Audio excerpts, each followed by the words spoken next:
एक बार देवर्षि नारद अपने पिता ब्रह्मा जी के सामने नारायण नारायण का जप करते हुए उपस्थित हुए और पूज्य पिताजी को दंडवत प्रणाम किया। नारद जी को सामने देख ब्रह्मा जी ने पूछा, नारद, आज कैसे आना हुआ? तुम्हारे मुख के भाव कुछ कह रहे हैं। कोई विशेष प्रयोजन है अथवा कोई नई समस्या? नारद जी ने उत्तर देते हुए कहा, पिताश्री, ऐसा कोई विशेष प्रयोजन तो नहीं है। कई दिनों से एक प्रश्न मन में खटक रहा है। आज आपसे इसका उत्तर जानने के लिए उपस्थित हुआ हूँ।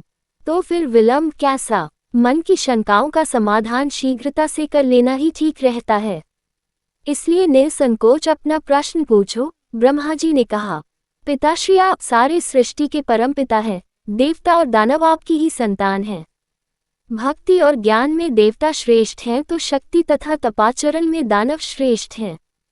परंतु मैं इसी प्रश्न में उलझा हुआ हूँ कि इन दोनों में कौन अधिक श्रेष्ठ है। और आपने देवों को स्वर्ग और दानवों को पाताल लोक में जगह दी, ऐसा क्यों? इन्हीं प्रश्नों का उत्तर जानने के लिए मैं आपकी शरण में आया हूँ। नारद ने ब्रह्मा जी से अपना प्रश्न बताते हुए कहा। नारद का प्रश्न सुन ब्रह्मदेव बोले, नारद, इस प्रश्न का उत्तर देना तो कठिन है और इसका उत्तर मैं नहीं दे पाऊंगा, क्योंकि देव और दानव दोनों ही मेरे पुत्र हैं एवं अपने ही दो पुत्रों की तुलना अपने ही मुख से करना उचित नहीं होगा। लेकिन फिर भी तुम्हारे प्रश्न का उत्तर ढूंढने में मैं तुम्हारी सहायता कर सकता हूँ। तुम आज ही देवों और दानवों दोनों को मेरी ओर से भोजन का निमंत्रण भेजो।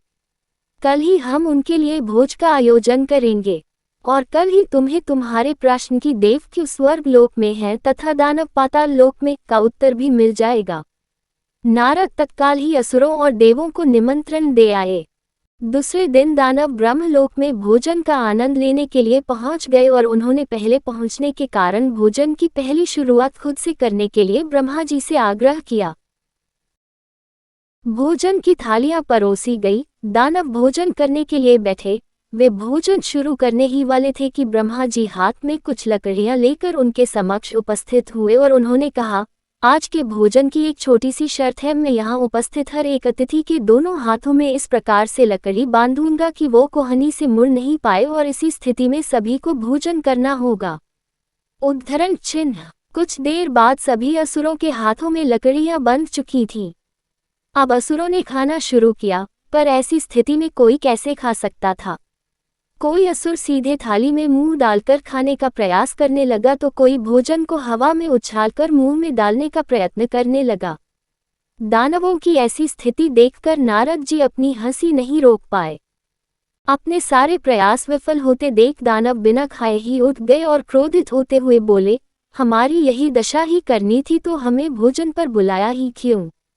कुछ देर पश्चात देव भी यहाँ पहुँचने वाले हैं। ऐसी ही लकड़ियाँ आप उनके हाथों में भी बांधिएगा ताकि हम भी उनकी दुर्दशा का आनंद ले सकें।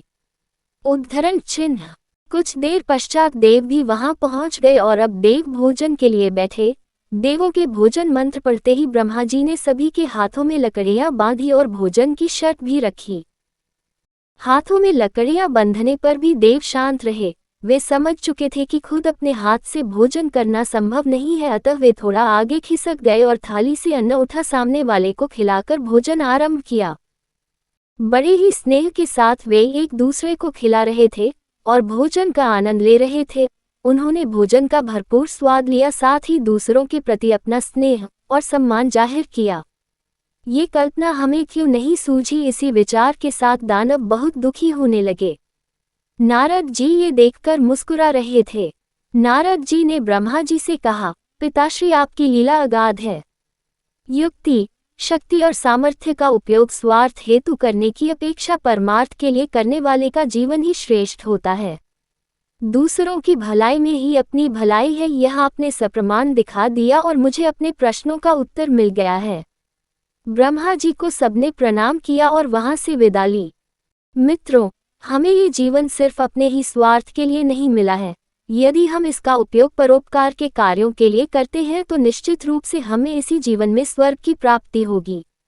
यदि हम दूसरों को प्यार और स्नेह देंगे तो बदले में हमें भी वही मिलेगा। यदि हम अपने सामर्थ्य के अनुसार हमारे समाज के लिए एक छोटा सा योगदान भी दे सके तो यह अपने आप में एक बहुत बड़ी उपलब्धि के बराबर है।